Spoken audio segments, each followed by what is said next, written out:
Дараа нь нүүрэн ширүүн шивэлж боссыг ханандаа мөргүүлнэ. Цохилдоос ханаа дөргиж босс санаархсаар аринхийн босно. Яник ганцаараа дишгүүгээ ойлгоход ахмадуудыг хамтдаа дайрахыг ашигна. Асар том бочинсод биедээ итвсэн Джейсон хамгийн түрүүнд өгсгэн. Тэр Янтай гар барьцсан төрхөлдөж доор нь тогоо өсрөн эргэн тойронд аянга нийжигнэн. Яник дахин хөдөж чадахгүй гэж бодоод гинжин чадвартай ахмад ард талаас нь далдууртай байна. Гэвч Ян түүнийг мэдрээд хормон төдийд Джейсон болон ахмад хоёрын нүүрд өшгөрөн нисгэж ахмадын шүдийг хоосно. Дунд нь чадлаар зөксөөд ахмадад нэг зал хоёр дахин ажиллахгүй гэж хүднээ хэлнэ. Гэтэл зал мэгтэй ахмад Яны хөлдөр урагтаасан байж гинт түүнийг бариндаа хорно. Энэ завшааныг ашиглан нүдэн болттой эмгтэй өгсөн зарц нарийн сүнсийг цөвлүүлж хоёр догшин харах хөлөө доодно. Хүчтэй чадлаа Ян инэж бэжинхэн аюул гэдгийг тэр даруй мэднэ. Тэр өрхнээс мөчрөн зүгтах гэтэл зуудан бодсноос хамаагүй хортон байж нүүрэн дээр нь гарч ирнэ. Хортноос нь гинтсэн Ян итвэсгүй ширтэж байтал нийлдүү насар том мамаа ангалхон түүнийг бүхэлдэн зашхин. Давтцаа нүхийн орын дижбэрт химээ хаимшиг цахиж болон хувирна.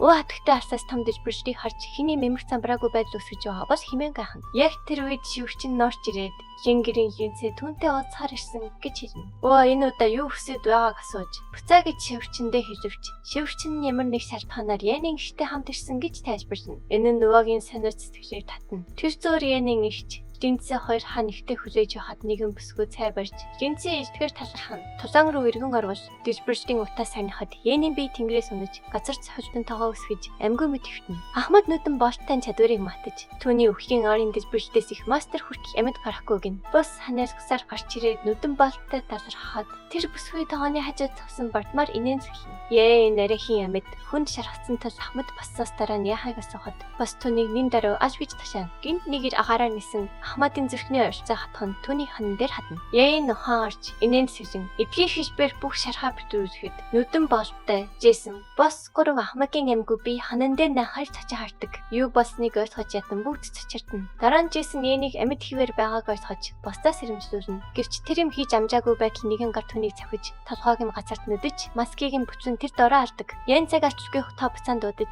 нүдэн болттой хүзүүг хормын төдийд тарсан авна. Ахмадууд нэг нэгээр оноход бос айсандаа хуран унна. Аргаа барсан тэр сүхээ шүрч аваад Ян зүг сүлчийн давталгааг хийн. Гэтэл Ян бат цогсож ертөө цусны нэг цацраг гэрсхийн бассын амьгүй бие гацаа тонож Яның гэрээс цацтална. Тэр ашин сан гэрийн залуу эзэн санфон болон хас гарч ирж эцгийнхээ шаржийг хараад цочин хашгирахад Ян эргэж түүнлүү ячтай инээн сэрэн ширтэн. Ян санфоныг харан ирсэн нь сайн хэрэг түүнийг ч дорн дуусгачи гин. Тэр ярьсаар эцгийнх нь биеийг гიშгэхэд санфон уурн бүрүүхэн. Уурандаа шатсан санфон Ян л өсрөн хүчтэй нудар утаалахад Ян амхан зайлна. Хүчний авьяасаа ашиглан өөрийгөө чадахжуулж Ян санфоныг эзлүү харагс нудраг болоход тэр гар дээрээ өнөж өдөлтөөс чичрэн. Санфон уурандаа газар хараашаан. Ян өөрөөс нь хамаагүй хүчтэй бараг мангас шиг гэдгийг тэр ухаарна. Тэмцэх зориг нь нэцэрч сул дорой байсандаа эцгээсээ уучлах байна. Ян өсөрн шүрч аваад аль хэдийн бууж өгсөн бол шууд там руу явуулна гэж сүрдүүлнэ. Ян санфоны өрөвдөлтөй амийг тасч харах та бэлтэж байтал хажууд нь аянг дэлбэрэн бун. Ян шанан дээр бүцэж өсрөн цогцтоос арайхан зайлна. Шуурхтай тэнгэрт нижинсэн үйл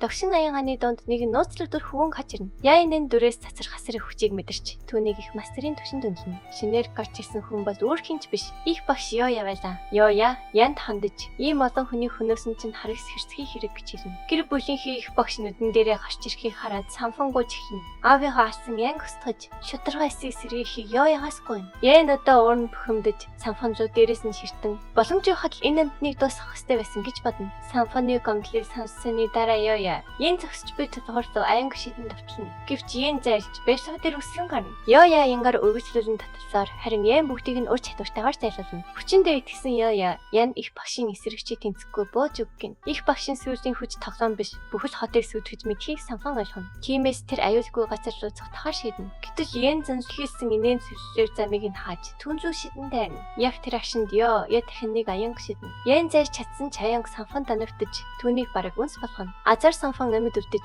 Ёя руу би чиний дайсан биш гэж ашигна. Ёя ийм олон жил болохоор нүд минь муудсан болчтой гэж таламаар хэлнэ. Хоёр нь мархалтж байх зуур Ян гинт Ёягийн дээр гарч ирэн хүнд нүдрэг буулгана. Гэвч Ёяг махбодын энергийн бомбай химээх хүчрхрэх чадвар хамгааж байлаа. Нүдрэг нь бүр чоногдсонгүй. Ёя эргэн тойрныг цавшгаанжуулж осон аянг шидэн Янг цохиж газарт навчна. Хэдий цохилтын шорох буусан ч Ийн дахин босч инээн өрсөлд хүчийнхээ хүчийг мартан ялхаандад бүх хүчийг дайшлах цаг болсныг хэлнэ. Хоёр нь нүүр тусан зогсож хүчин ширүүн мөргөлдөнө. Ян статус цонхоо нээж Ёягийн ур чадварыг шалгахад тэр эрдөө ганц ур чадвартай гойч хардаг. Тэр дотроо инээж Жирийн нэг их багш гэж нэрлээд энэ тулаанд битүүс өөрөө хариуцлага хүлээхгүй гэж сануулна. Үнийг сонссон Санфон тэхэн яараа гомдсон. Ямар их бартам тэдний бааз газрыг дарамжиж байгааг хэлж түүнийг устгахыг ухаална. Ян дотроо энэ гимээ дуусгахын тулд Санфонга шийдийн нарцсан бол дээр байсан гэж бодно. Санфонтой санал нэгтэн гинт Янсууд арихад Ян аргашаа ирхэлдэн арай гэж зайлна. Яны хальжиг мартан гинтийн цагтаас нь зайж чаддаг хүн хоор гэж хэлнэ. Ян нарт нь гарч ирэн яг тусардж байна гэж тохуурхаад хажуугаас нь хацарлуу ношглно. Хүндээ юуж болоогүй мэд харагдаж түүнийг суултараа гэж нэрлэнэ. Гэвч Ян хүчний авьяасаа асаахад тэр өшгөж ийм хүчтэй болж барь төрөө нисгэн шиднэ. Гайхсан Ян богино хугацаанд яаж ийм хүчрэх болсныг асууна. Босч байхдаа тэр Ян бол жирийн нэг тулаанч биш гэдгийг хүлээн зөвшөөрнө.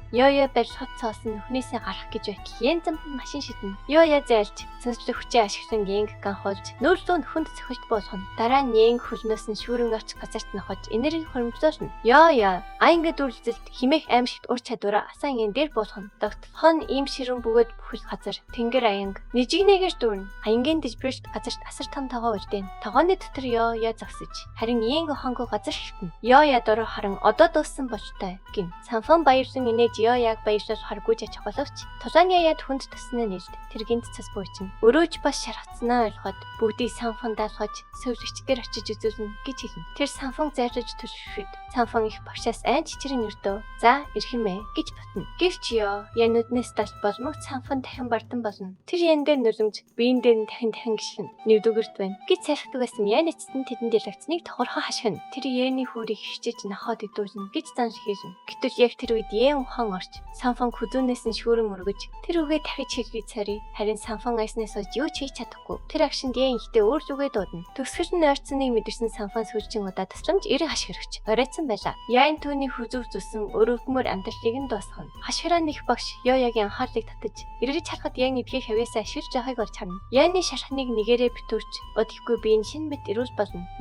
Тэжгүй Яны шарх яагаад өгшгүй мэдээс шиг энэ төргөн идэгснийг гайхан. Тэр өнөндөө юу болохыг хэлхий шаардна. Үнийг тоохгүй өөрийгөө өртөө доод түвшний авьяастай жирийн нэг залуу гэж нэрлэнэ. Дараа нь тийш салхины зүсгэлгээ хасан зүсэрч бөмбөлгүүдийн шоргыг руу чиглүүлэн болгоно. Энэ ур чадварыг сан гэр бүлийнх гэдгийг таних боловч бөмбөлгүүдийн тоо асрах тул түүнийг дээжбэн. Цохилт бүр хүчтэй тусаж биеийг нь нийцэлж цамцыг нь урж хайна. Үжиг хэрэгэнсэн Яныг новш химэн зандарч амиа алдсан ч алч талснаа гэж тангарахна. Гэвч тэр хөдлөхөөс өмнө Ян дайцсан дээр нь хүчтэй нудраг буулгаж газарт нь мөргөнө. Ян өмнө нь хийсэн юмных нь өшөөг шалж байгаа юм гэж хэлнэ. Яны хүчнээс чичрэн салгамж газраас босохоор арай ятан орсон. Гэвч Ян нүүрлүүн шууд гიშгэхэд Ягийн орчлого дэмий болно. Хүчүүд нь найдвараа алдсан тасламжгүй хашгина. Борилхон орой гэрээс нэгэн дүр гачна. Тэр бол гизэлээ. Хэрээр тандан бид цочид болохоор гэрийн эзнээ хүндж хөстэй. Бүгд ураараа авир гэж санаасан штэ гин. Харамсалтай нь өгөнд нь ороогүй ажээ. Гизэршигийн нэрснийгч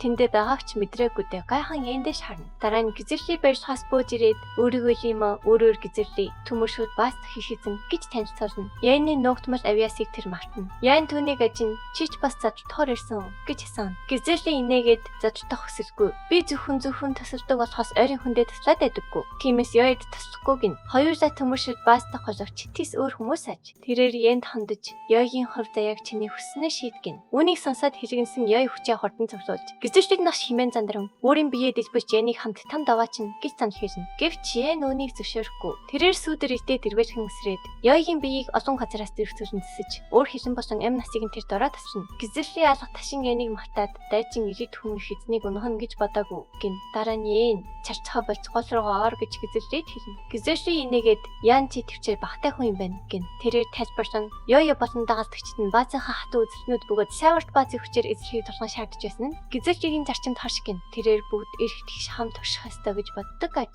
Гизэр асар хурдаа гайхуулан Яны хажуугаар шүүгийн татаж өнгөрөхөд Ян түүнийг арай ятан харж амжина. Гизэр үргэлжлүүлсэн Ян сан гэр бүлийг аль хэдийн бүрэн өсгсөн болохоор ас цоо засааж тэднийг уучлаасай гэж найдаж байгаагаа хэлнэ. Тэрээр хоёр бааз одооноос эхлэн нэгдэж илүү сайхан ирээдүйн төлөө хамтрахыг санаж болгоно. Ян зөвхөн инээн зөвшөөд хамтрахыг хүсвэл гэр бүлтэй яар энд бүхнийг тэд захирч шийдвэрийг тэд гаргадаг гэж эзэрлээд хэлнэ. Гизэр чи баазыг өөрөө захирахаар бодож үтсэн үү гэж асуухад би зовлон дургүй түүнээс гадна завгүй хүн гэж хариулна. Гизэр түүнийг зогсоохыг оролдогч Ян үлэшэн аврах там өсөрч хийж ардан цавшхан үзмөр үлдээн пуужи мэд тэнгэрүүд харвна. Гизэр Яныг тэнгэрт алах болохыг шиштэн инээн зөвшөөд энэ хүү зүйл бүтээх юм гэж хэлнэ. Энэ хооронд лингэр бүхийн ордонд тэдний тэргүүхийн маний суугаад жижиг мод цасан сонсгож байна. Яг тэр үед хаал хонгож хүүжийн Минги орж ирээд Шүнжи хотод басан амьсгалт дэлбэрчдийн тухай мэдээлнэ. Тэрээр дэлбэрч сан гэр бүлийн компанид болсон бөгөөд компани гэр бүл нь бүх тусцааныг тайлбарна. Жин Ваны итгэхээс татгалзан сан гэр бүлд их эзэндээ хоолцохор боломжгүй гин. Жин Минги эцэгтэй өмнө нь дурдж байсан дайчин Яны тухай сануулна. Сан гэр бүлийн бүх хүн тэр бай тухай тэдний их эзэн Ёгийн амийг хөнөөс нь Ян гэдгийг шижин. Үүнд Жин Ваны хитрхи цацсандаа мод цасж байсан хайцаа унаана. Жин Ваны төмөршөд баазын хатаа үзэгчнүүд ба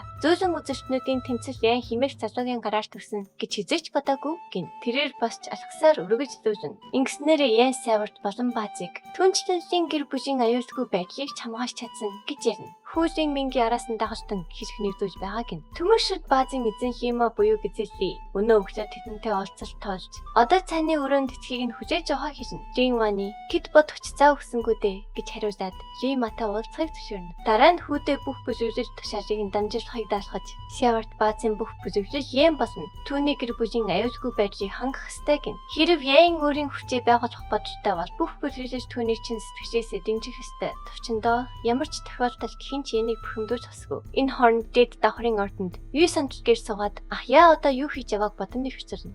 Яг тэр үед үйлчлэгч бүсгүй ирж Ахмадад техник аяах цай санал болгоно. Ахмад тэр бэш хөнжөнгөө цай ууцсаснаа хэлээд эцэгтэй хаана байгааг шавсан. Зөөгчхөн уусчиж гуйж эцэгтэй одоо хаана байгааг огт мэдэхгүй гин. Ахмад хитэн удаа 8 хийхээр ирж байсан ч дэд давхрын эцэгтэйтэй хизээж уулзж байгаагүй хэлнэ. Цорхсаар бол тэр эцэгтэй сэтгэл алдамгүй бүсгүй гин. Тэр эцэгтэйсээ хүлээх үү эсвэл яах вэ гэж асан. Эзэмшинсээ цаагаа болгож байгаа тэгчээртэй 50 байхыг захин. Тэр бас Ахмад энэ гэрийн эзэгтэйтэй өмнө нь уулзсан. Тэр бай тухай юуяа хүртэл түндэ танилцсан гэж хэлнэ. Яг тэр агшинд эзэгтэй ирж зөөгч хүлээлгэсэнд уушлал гуугаад бүгдэд эзэгтэй ишнийг мэдэгдэн. Ирсэн хүн бол юм байлаа. Тэр бүлэг рүү төхөж очиод юуяар ширтэн. Тэр цачирдан гайхан. Ахмад юуягаас юун лүү эргээд ширтэж байгаад хоёулаа яг адилхан төрхтэйг ойлгоод бүр илүү цачирдан. Зөөгч охинч гайхаж тэд үнэхээр их юм болов гэж иргэсэн. Линсээ өвөө хатагтайтай уулзаагүй утсан гэж хэлээд юуяг түн танилцсан. Тэр үеиг Яны дүү гэдгийг Ян түүнийг гээд давхар тарахтаас харавчрахыг хүссэн гэж тайлбарсан. Юуийн үгийг таслаад өчтөшин дашан баазад юу болсныг шидэм мэдж байгаа хэлнэ. Тэр үеиг ширтэж байхад Яны дүү яг өөртөө найзлах юм гэж дотроо бодно. Тэр эдийн өртөнд банк аварч ясныг санаад түүнийг өөрийг нь өвчтөө гэж боддоггүй байгаасай гэж хүснэ. Ян түүнийг тэрвэрсэн ичгтэр агшин санаанд нь бүрэлзэж дүүтэй найзлах гэвлээ ойлгоод өвөрхөн. Дараа нь тэр үеэр очиж өөрийг нь өвч гэж дуудаж болно гин. Хожин цахад Ян ирж ирээд юун түүний хүрээд зогсож байхыг олж харна. Тэр яагаад энд байгааг асуухад юун чи одоо Дасан баацын том дараах болсон болохоор чиний сүрдүүлэнтэй ирэлтийг хүлээж байна. Чамайг үл томсорж зөрчихгүй гэж хариулна. Ян чадвараа ашиглаж юунгийн хүчийг хинжээд түүнийг өндөр түвшнэстэд түвшин зүй тэгснийг олж мэднэ. Тэр энэ нөхцөлийн нууртай хөрдмөстэй холбоотой байх гэж таамаглана. Тэр инэн сэвсэн түүнийг ширтсээр байна. Ян ингэж тасарч түгэ шигтгэр юун ичгтэр болж түүнийг зэмлэнэ. Тэр цанцнаас нь натхад өгтөйг удаан шигтгэх нь ёспос гэж хэлнэ. Ян хон орч өөрчлөлгүйгээд бодолд авцснаас биш ширтэх санаагүй байсан гин. Тэр цамцыг нь тавьж чамтай марах хитрхи сайхан сэтгэлтэй хүн гэж хэлнэ. Тэгээд харахгүй болохоос өмнө хам зугаалцгаая гэж санаж болгоно. Ян зөвшөөрч тэд цахаар алхаж ярьсан. Юун жинсийн гэр бүл Ятийн зэрвэж хүн бэлтгэх тухай ярьж ясныг дурдаад чи энэ талаар юу бодож байгаа вэ гэж асан. Ян нүнд сонирхолгүй гэж хариулна. Тэр яагаад гэж дараа нь дан ганцаараа хүчээд дадуусаар байх бол төлөвлөө чинь юу вэ гэж лавлна. Ян өдөхгүй далайн баазаас гарч чөтгөрийн далай бааз руу явахыг хүсэж байгаа харна. Юу нүунийг сонсоод гайхаж гүнэгтэй харагдана. Ян юу болсныг асуухад тэр зүгээр доош харан юу ч хэлэхгүй. Тэр хөдөлгөөнгүй засаад түүнийг ураг шалахыг шиштэн. Яагаад явахыг хүсэж байгааг нь бодно. Ян нэрийг хараад зугаалцгаая гэж чи өөрөө хэлсэн атлаа яагаад тэн зүгээр засаж байгаа юм бэ гэж асан. Юу нөөрч бухимдсан янзтай нэг санаа алдаад дахин түүнтэй хамт алхаж эхэлнэ. Харанхуй болж Ян эцэст нь гэр бүлийн хашид эргэж ирэхэд дүүн том твшгээр огтно. Гэвч Ян юуяар зэмдэж чи бол хүүхэд биш болсон болохоор бүсгүй хүн шиг бие авч явгин. Тэр ичээд ахаа хитрхийг сансан болохоор тэр гэж хэлнэ. Ян өөрийгөө нэзүүд дүүг нь халамжсэн бүгдэд талархаж илэрхийлнэ. Дэнсээ энэ юун том хэрэг вэ? Зүгээр гэж хэлнэ. Хаалганы дэргэд баг зэрэг зайдуу зогссон үе шивчэндээ уваа халамжийг дуудаж авчрахыг тушааж түүнтэй нэг зүйл ярих хэрэгтэй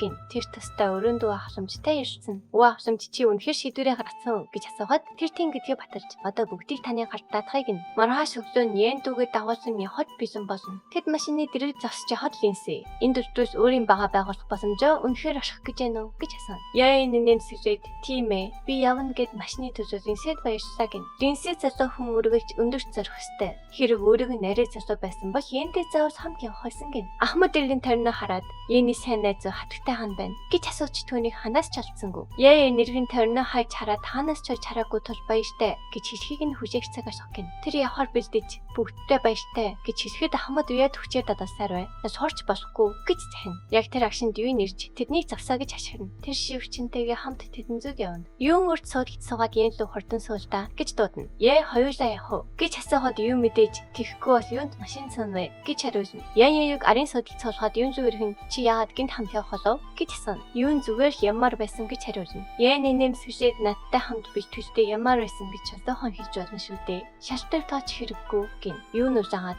би зүгээр л аж том газар руу явах гэсэн юм. Хөргөцгөж хэрэгтэй босохоор хамт явж байгаа юм гин. Тэгээд тэд Сиварт Бастагаас салхаас хийж машиндаа хөдлөнө. Зан гясаар байхад шивчин мөр өөртөө нэрэхгүй байгаад юун тэнэ мөр бэ гэж дуудана. Яа мөр дөнгөж уулцсан болохоор чамайг мэдэхгүй байгаа юм гэж тайлбарсана. Юун дараа нээнд ч төрийн тэнгисийн баазын нууц газар чаргачлална. Чамайг сонирхож байна уу гин. Яа нууц газрын тухай мэдэхгүй гэж хэлээд тайлбарч өхийг байна. Шивчин гайхаж чи үнийг мэдлгүйгээр яаж тайчин мастер болов гэж донд нь орцсон. Тэрээр нууц газар 100 жилийн өмнөх сүүлийн үед үүссэн дэлхий дээрхтэд орон зай гэж тайлбарсана. Тулаанчид орон зай нь ан цагаар нэвтэрч эртэн хайдаг бөгөөд энэ нь төвшин ахиус хамгийн үр дүнтэй арга гэж тооцогддог. Яа нууц газар кинчарч явах уу гэж асуухад юун тэнд өөр төвшин байдаг. Зөвхөн шаардлагыг хангасан хүн л ордог гин. Жишээ нь 3 сар тутам нэг гээд нэвтдэг бөгөөд зөвхөн дайчин мастеруудыг оруулдаг. Хэрэг шаардлагаас дагуур эсвэл дээгүүр төвшний хүн албаар нэвтрэхийг орждуус үнс норон болно. Яа үнийг анх сонсож гин гэж хэлээд араагаас сэлгэн машинаа хортлуулна. Юу энэ нууц газар руу очих боломж олонд олддоггүй.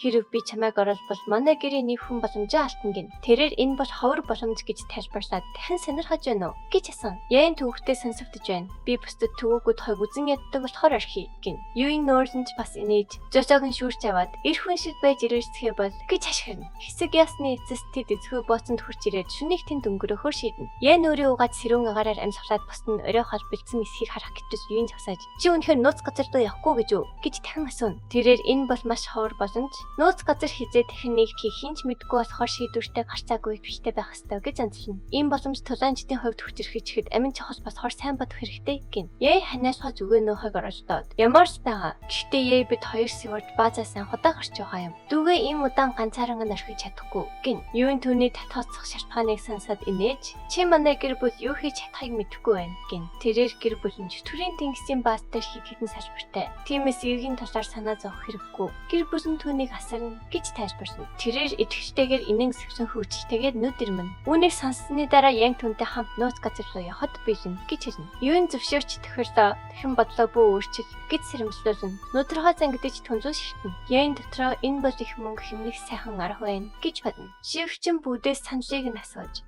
төрийн тэнгисийн баазны 1860-аар бээр зайтай. Туш хамгийн хурдан очих юм уу удаан замаар явж байгаль үзэнжийг сонирхож болно гэж тайлбарсана. Юу юм? Яа хоёр нэгэн зэрэг хоёр болно гэж хариулна. Шивчин гайхаж яаж нэг зэрэг хийх юм хийчтэй вэ гэж асуухад хоёр сүлээ тесрэг тийш нүрээ буруулна. Яа юу гадаад ертөнцийг илүү их үзмээр байхаа болохоор удаан замыг илүүд үзнэ гэж хэлнэ. Бүгд түүний хүслийг зөвшөөрч унтахаар адна. Маргааш өглөө тэд аяллаа өргөжлүүлж зангадаа аварг бийтэн. Авархан наймарч мэтийн асар том мөнгөсөдтэй таарчна. 3 сар аяллны тэд эцэст нь төрийн тэнгисийн баазад хурж ирнэ. Хүлэг онгоцны Ахмад эцэст нь төрийн тэнгисийн баазад хүрлээ гэж зарлаад зорчигтаас эмгцэхтэй буухыг хүснэ. Тэд онгоцноос буугаад хүч хөдөлгөөн ихтэй цахан зөв чившин. Яан энэ бааз Сиварт баазаас хэд дахин том юм гэж дуурна. Юун зөвшөөрч үнэхээр хамаагүй том тэр байтугай хэмжээнээсээ болоод өөр бүсүүдэд хуваагдсан гин нэг машин яа. Юу хоёрын яг өмнө хойсрон згсэн. Жолооч машинаасаа бөөн гарч ирнэ. Жолооч машины хойд хаалгаа нээж өөрийгөө ч төрийн тэнгисийн баазын бин тоос салбар явах гэж танилцуулсан. Хатагтай юнгийг өгтөн он. Энэ бааз бүр жолоочтой байгааг хараад Ян гайхаж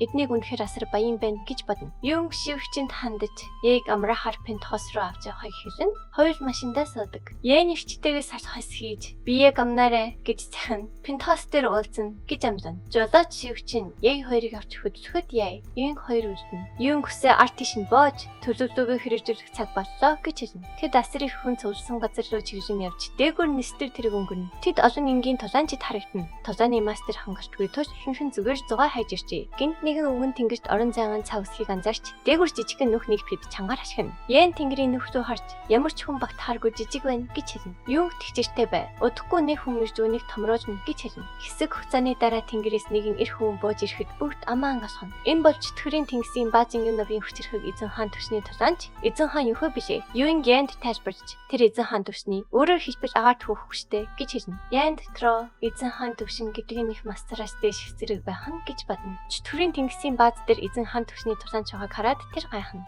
Сониуч Ян юухэ тэнгэрийн жижиг нөхрийг яаж томруулах вэ гэж бодно. Юухэ гараа хараасаа суулж хуруун цагшаанаар очлон дүүргэхэд аимшигтайгаар инээсгэн гинт юухэгийн дээр асар том галт хороо гарч ирнэ. Тэр үнийг тэнгэрийн жижиг нөхний яг гол руу шааж оруулна. Нөхөр ан цалтархан хэсэг болж бутарч хинч багтахаас там амсаа нэгдэн. Түмэн болон түүний гайхамшигт хүчийг хараад батан ашигна. Гэвч Ян хартай аживсан. Чадвараа ашиглаж юухэгийн авиасыг шалгана. Юухэ дэд түвшний бисархлын авиас анхан шатны орон зайн авиастай тадрана. Яа авиас нь дэд түвшнээс ч илүү байж болдгийг ойлгож тэр түвшнийг дэд гэж нэрлэхийг мэднэ. Тэр хороогоо өрхөн тэгвэл тэтгэр авиасыг хууч авах нь хамгийн зөв гэж дотроо батна. Чанга яргчаар зарж нууц ертөнцийн гээд нэгжээ. 5 минутын дотор орохоор бэлэн байхыг хинхнэ. Юухэ олны дундуур алхахад тэр эзэн хаан юухын төсөө хашгиран салхасаа гүйцэтгэн. Ян юухгийн орон зайн авиасыг бодон түүнд ямар нууц ногтож байгаа бол гэж гайхна. Гэвч одоохондоо өөр чадвар хууч чадахгүй. Түл түүний царийн ганц харц бол дараагийн боломжийг хүлээх явдал. Юун Гэнд орон зайнууд эзнийхээ байршлыг мөрддөг гарын цаг өгнө. Эдгээр нь нууц ертөнцид хэрэг болно. Дэрэгтээ авч яв гэж тэр хэлнэ. Татгшаа ормогц хаан буухыг тамагч харахгүй. Тус амьд үлдхийг хүсвэл түргэн 91 тэхстэй гэж тайлбарсан. Мөн нэг сарын дотор харах хэвээр эс бүгээс 10 жил тэнд гацна гэж нэмж хэлнэ. Яин цагаа зүүж ойл хулаа гэж хэлнэ. Яг тэр үед өчөө араас нь төхөж ирэн юунгийн нууц ертөнцид өрсөн сал дараа гэж янийг тохорхон. Тэр юунд хандаж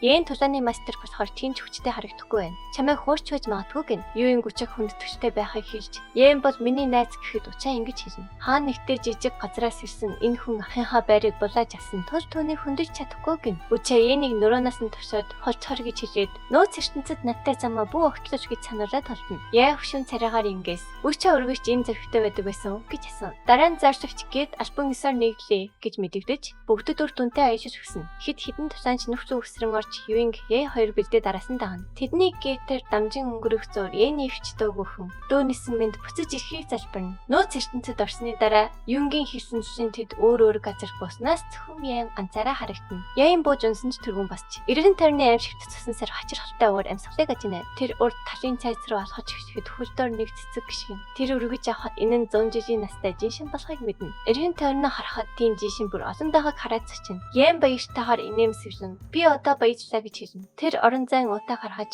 90 тойрны бүх жиншнийг цөглөөж эхэлнэ. Нээж чиххэн давсахад газар дээрх бүх жиншин ургамал дуутлан сарваж амна. Тэр дотроо тэр мөнгөнд шундаг энд байсан бол хэдийг цөглөөснийг хараад заавал хон алдах байсан гэж бодно. Дуусгаад тэр цайзлуугаа өргөсрүүлж алхана. Замдаа тэр нэгэн тулааны ангуучийн цагцыг олж таварна. Тэр хүн нууц ертөнцид орсон даруйдаа дайрчдаг төртжээ. Яин өөртөө сануулна боломжтой байхгүй бол би ч мөн адил төсгөлтэй болно. Гинт цагт дуугарч Юунгийн байршлыг харуулна. Юинг олон дайсны сүрэгт бүслэгдэн дайрагдж байна. Түүнийг аюул байгааг ойлгоод Ян цагт харагдсан цэг рүү бүх хүчээрээгүй. Тэр зөөр Юнг өвдөгсөвдөн өөрийг нь бүсэлсэн гоблин монгосод руу харч Яныг бодосон. Там толгойтой одоо шиг гоблин үзэсгээ бэлтэндээ харц цөмрөн орж ирнэ. Ян Юингийн байгаа шишпгэнтэй адилхан харагдах өөр нэгэн шишпгэний гадаа хүрч ирнэ. Юинг басаж, элдээ басаж нэг гоблины борохог хосогч нөгөө гоблин ард талаас нь дайрсан тас нэмэрхүү болно. Тэр элдээ унагаж өвдөлтөн чичрэн өвдөгсөвдөж дайрсан гоблин руугаа дэш харна. Гоблин борохогоо өргөж түүнийг дуусгахаар залтахад Юнгийн царайг айдас бүрхэн. Тэр нүдэн анин зүрх сэтгэлтэй Янийг дуудана. Яг тэр агшинд Ян хурцсан ирж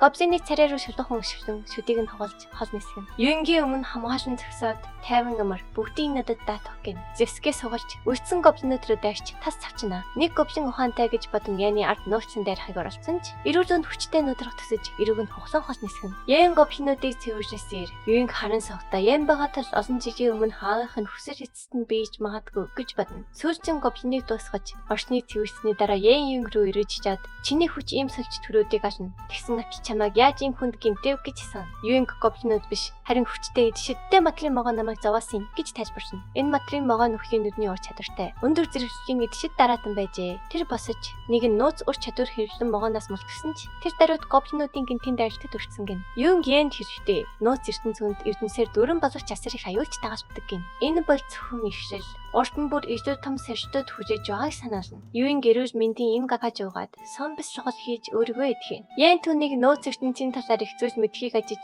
хамгийн өнөдөрт нь хаана угтж байгаач мэдхүү гэж сан. Мөн тэнгэр газрын хитэн ертөнцийн байшийн талаар авсан. Бясалгасаар байхдаа Юнг Янд хэлэхдээ нөөц ертөнцийн хамгийн өнөдөрт нь бас анхдагч бясраг чулууны судал гэвч тэр эрдэнэсийг Юн овог ар хитэн өнөсчихсэн гин. Ян тэр нь юунхаа харьяар өгдөг тэрхэн Юн овог мөн үү? Чи тэдэнтэй адилхан ертөнцийн араасаа нөө гэж асуув. Юнг үгүйсгэж. Би аавынхаа үлдээсэн ертөнцийн араасаа гэхэд Ян гайхаж тэр ертөнцийн талаар авсан. 20 жилийн өмнө аав нь нэг нь нөөц ертөнцид орж түүшийн ховор тэнгэр хатрын эрдэнэ болсон ч түүнийг зайлшин зөвх чадвартай араатан хамгаалж исэн тал авч чадаагүй гин. Тэр цааш нь аавынх нь хэлснээр тэр араатан донд зэрэгхийн орон зайн эд шидтэй маш аюултай эд шид араатан гин. Яин бодол тагтана. Учир нь юу хөөхт ердөө анхан шатны орон зайн авьяастай. Харин энэ мөнгөс донд зэрэгхийн авьяастай тус Янд явж заавал хэрэгтэй. Тэр дод уруулаа зөм догтлоос чинь Юн өөрийгөө эдгэж дуусаад биеэс хавшин татаж дараагийн ханд бичтгэн. Бизэн бол мөхцөө Янд. Би явахад бизэн боллоо гин. Ян тэр эмэгтэйчүүдийн ийм их сүнэн иржсэн эрдэнэсийн талаар асуухад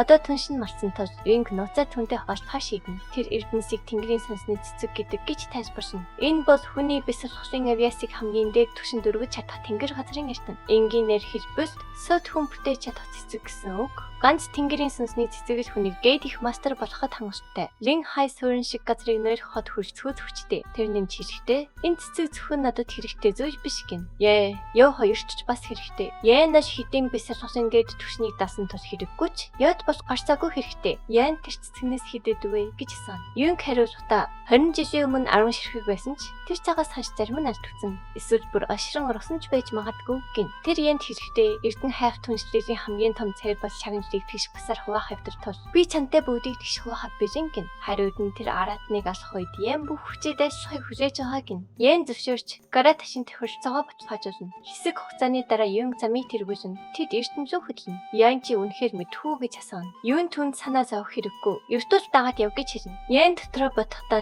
тэнгэр газрын эрдэнэс үнтэйч хамгийн түрүүнд орон зайн эд шидэл надад хэрэгтэй гэж боддог. Тэр Юнгээс аав чинь тэр мангасыг 20 жил агнж байсан юм уу гэж асууна. Тэгвэл аав чинь ямар нэг төлөвлөгөөтэй байсан байх нэ гин. Юун зөвшөөрч аавынх нь их мөнгөөр хөсөлсөн бүтээгч дархасан формашн хатан химээстэсийг түн дүгэн. Дээрх нь агаарын хүрээ формашн гэдэг бөгөөд телепортын нөлөөг их сарулдаг гин. Яин телепортч дээждэг юм байна гэхэд юу? Тодорхой дээжнэ гэж батлана. Юун цааш нь энэ ертөнцийн хүч бүр эсрэг хүч байдаг гэж тайлбарсан. Ямар ч юм үнэндээ ялагдчихгүй биш. Ертөнц зарим нь дайсныхаа хараахан олоогүй байгаа юм гин. Яин бодохдоо үнэн бол миний авиасын жинхэнэ дайсан хэн байдаг ус гэж гайхна. Юу ин? Формашн хатныг төгс гэж бүү бод ердөө 800 метрийн дотор 3 секунд лаж хитэг гэж санаална. Тэр анхны төлөвлөгөөнд хатныг ашиглаж нөөц зурсаа гаргаад Янти хамтарч давтлага байсан гэж хэлнэ. Гэвч авраг могоноос зогтохтой нөөц зурсаа хэрэгжсэн тус хэсэг хугацаанд дахин хэрэгжиж чадахгүй. Гэсэн ч эртний хайхаа хойшлож чадахгүй тул араатныг өнөө хашин төлөвлөгөө зохиох хэрэгтэй болно. Яин юу инд өөр юм хэлэх хэрэггүй гэж тайлшруулна. Тэр араатныг устгахын тулд бүх хүчээ гаргана гин. Үүнд юу нэмсгэн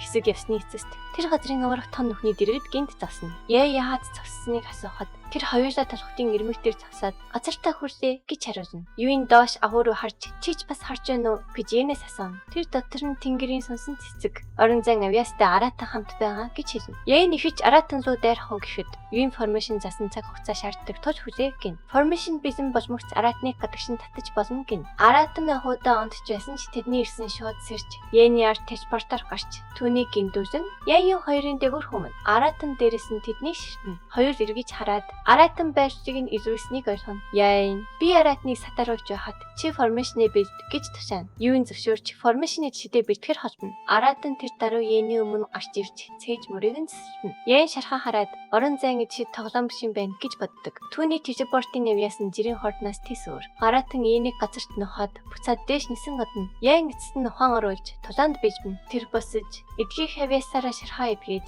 чинжаалаа суулж авна. Тэр зөөр юм бүх өмнөөс аюулгүй зайд сууж формашны бэлгэхэд анхаарлаа хандуулан бараг бэлэн боллоо. Баг зэрэгч цаг хэрэгтэй гэж дотроо боддог. Араатан тэнгэрт хүйж байхад Яин босож түүнийг өөр зүүн гөөхийг ачин түүнд хүрэх гэсэн яг тэр агшин дараатан асуулж артан тангагч нь Яин хурдан ухаалж агархан хараач холдоод тавталхаг зайлшгүй. Араатан эрхэрч дахин дайрч Яины нүүр зөвшөөд өнцгойг чинжаалаараа хааж тагсан. Тэд цохилтоор салцах боловч хинэнч төгс цохилт өгч чадахгүй. Тулааны дунд Яин формашны талаар Юнгээс авсан. Тэр дуусахад дахиад эртөө 3 секунд хэрэгтэй гин. Тэр секундууд өнгөрөх зуур Аратан юунд ямар нэг юм болж байгааг мэдэрч Йений хажуунаас асууж түнлүү дайрахаар хөдлөнө. Гэвч Йенд өөр бодол байв. Аратан Юнг зөхөж формашныг нэвтэх гэж байтал Йен нэрүүлэн хүчтэй өшөөрнө. Эцэст нь формашн бэхэн болж Юуийн гарын ласт формашныг идэвхжүүлнэ. Энэ урлаг мангсын дээр тойрог үсгэн биеийг нь дараж нэг байранд газар татаж тавина. Юуийн ямсгаа авч формашн нэдэшид эцэст нь бүрэн болох гин. Аратан амрах бол хавьяасаа хэрэгжилж бие тамруулан формашнээс мултрахыг оршино. Формашн хавтан цаг нь дуусах тусам хагарч эхэлнэ. Юуийн хавтан хавч Аратан завтахаас өмнө одоо боломжоо ашиглаж гэж Йенд хэлнэ. Секунд ч гэлгүй Йен сүдрийн нэлбээ сагалж мангсын нүрийг ганц цогтоор яг хагсаан тусан. Түүний хэрцгий байдлыг тэр дорн тавсан. Юуийн Йений хүчинд гайхна. Эцэст нь формашн хавтан бот нэргэж Йен харсан хэсгүүдийг өргөж аваад энэ сайн эрдэм ганцхан удаа хэрэгжих тэтгэх нь харамсалтай ингэн. Үргэлж тэр дараагийн хэсэгт хэрв танд таалагдж байвал лайк дарж сөвөглөө маань бүртгүүлээрэй. Дараагийн хэсгийг тун удахгүй хүргэнэ.